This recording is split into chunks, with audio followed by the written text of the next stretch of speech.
बंदी छोड़ भगवान गरीबदास जी, वह सतगुरु कबीर साहब तथा वो पूर्ण ब्रह्म परमात्मा आज हमें देख रहा है कि ये बच्चे उस परम पिता परमात्मा के आज उनके दरबार में आए हैं।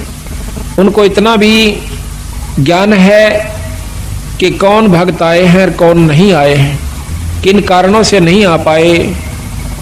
तो ये कुछ समय होता है, कुछ ईश्वर की तरफ से परीक्षा होती है, परमात्मा की तरफ से, कि इतनी मेहनत करने के बावजूद भी इस भक्त के अंदर, इस पुण्यात्मा के अंदर इतनी उत्सुकता उत्पन्न हुई है कि नहीं हुई है कि 100 काम छोड़ करके भी मैंने सत्संग में जाना चाहिए।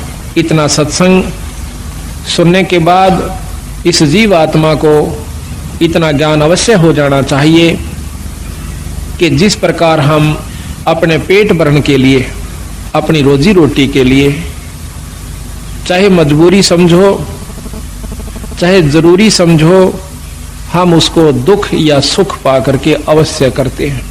जिस प्रकार आज कितनी ठंड है और कल भी बहुत सर्दी थी, और इस समय में ऐसे भी भक्तजन होंगे जमींदार जिन्होंने बेचारों ने रात्रि में पानी दिया होगा अपनी फसल में, नहर से या ट्यूबवेल से, जबकि हम सर्दी के अंदर अपने घर में बैठकर भी रजाई का प्रबंध किया हुआ था और कोशिश ये थी कि कोई हीटर भी लग जावे कमरे में तो गर्मी महसूस हुआ, नहीं तो सर्दी बहुत ज्यादा है। और वो बेचारे घुटनों तक पानी में, ऊपर से शीत लहर, और वो उस पानी के अंदर, उस सर्दी के अंदर ऊपर से थोड़ी थोड़ी बूंद भी आ रही थी, बारिश भी हो रही थी। ऐसे समय में वो भक्त, वो ज्ञानी जीव सत्य अपने खेत में खड़ा हुआ था। वो ज्ञानी क्यों है कि उसने इस बात का पूर्ण ज्ञान है कि अगर आज मैं पानी देने नहीं जाता हूं तो मेरे बच्चे भी भूखे मरेंगे और हम भी भूखे मर जाएंगे और हमारा बहुत नुकसान हो जाएगा।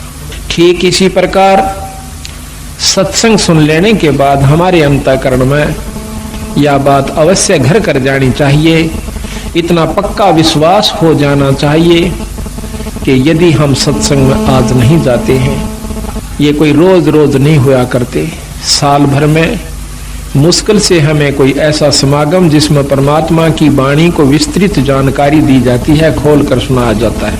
उस जमींदार की तरिया इतना दृढ़ निश्चय, जिसको अजर विश्वास कहते हैं, एक तो होता है निश्चय, एक होता है विश्वास, और तीसरा गरीबदास जी महाराज कहते हैं जरना होता है।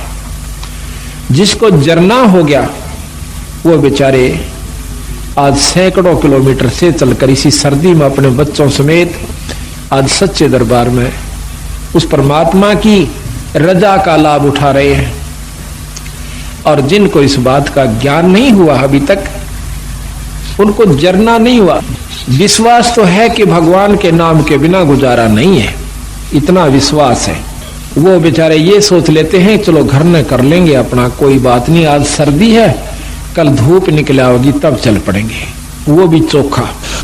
लेकिन जरना जिसका हो गया भाई, बात बनेगी उसकी। कहते हैं कि जयदेव मुख से ना कही हुई 3 लोक में गाज, और जरना ऊपर होते हैं ये सकल संपूर्ण काज। जब जरना हो जाएगा, जब विश्वास हो जाएगा, तब हमारे कार्य पूर्ण रूप से सिद्ध होंगे। तो आज जो सत्संग में आए हैं इस ठंड के अंदर, ये 13 दिसंबर और ये ठंड, और उसके बावजूद भी आप सत्संग में आए हो, तो यही कहा जाएगा कि आपको जरना हुआ ईश्वर के बारे में, परमात्मा की बात का जरना हुआ है कि इसके बिना गुजारा कतई नहीं है, और ये है भी सत्य और रहेगा भी सत्य। जिन्होंने, महाराज गरीबदास जी कहते हैं कि समझा है तो सिर धर पा, भाई बहौर नहीं है ऐसा दाव।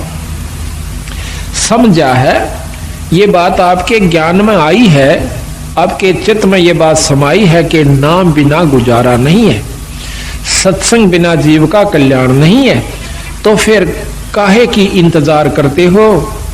सिर धर पांव, सिर पर पैर रखना, बहुत तेज दौड़ना, सिर पर पांव रखना, बहुत तेज दौड़ना। तो सतगुरु महाराज कहते हैं समझा है तो सिर धर पा और बहोर नहीं है ऐसा दाव। ना तो ये मनुष्य शरीर बार बार मिलेगा, और मनुष्य शरीर कहीं मिल भी गया किसी युग में हजारों वर्ष लाखों वर्ष लख 84 भोगने के बावजूद, और वो हो गया ऐसे स्थान पर जहां पर परमात्मा की चर्चा का होना भी मुश्किल है, तो उस मनुष्य जन्म से भी आपको कोई लाभ नहीं होगा। तो यहां सतगुरु महाराज हमें ये बताने की कोशिश करते हैं कि प्रथम तो मनुष्य जन्म नहीं मिलेगा भाई, और मनुष्य जन्म मिल भी गया तो यह बात समझ में नहीं आओगी जो आपके आ जाई से। ये बड़ी मुश्किल से बात बनती है। पता नहीं कितने सत्संग सुनने से इस बात का अंतःकरण में कुछ थोड़ा सा विवेक बने से कि भगवान के नाम के बिना भाई को नहीं गुजारा, क्योंकि सभी संत प्रमाण देते हैं और बार बार हमें बताने की कोशिश करते हैं कि नाम के बिना जीव का गुजारा नहीं भाई, और नाम मिले सत्संग से, और सत्संग से हम विमुक्त तो कौन ही बात बने। तो सत्संग में आइए और ऐसे आइए जैसे सिर धर पांव, सिर पर पांव रख के भागना, बहुत तेज दौड़ना। कबीर साहब कहते हैं कि मानुष जन्म दुर्लभ है या देह न बारंबार, और तरवर से फल झड़ पड़ा यू फेर ना लागे डार। एक बार एक फल या पत्ता कहिए वृक्ष से एक बार झड़ जाता है, दोबारा उस पर नहीं लगेगा। ठीक इसी प्रकार संतों ने इस मनुष्य जन्म को बताया है, एक बार आपके हाथ से छूट गया कोई फेर नहीं मिलेगा। इससे पहले पहले आप आने से बहुत कुछ लाभ उठाना है, वो आप कीजिए।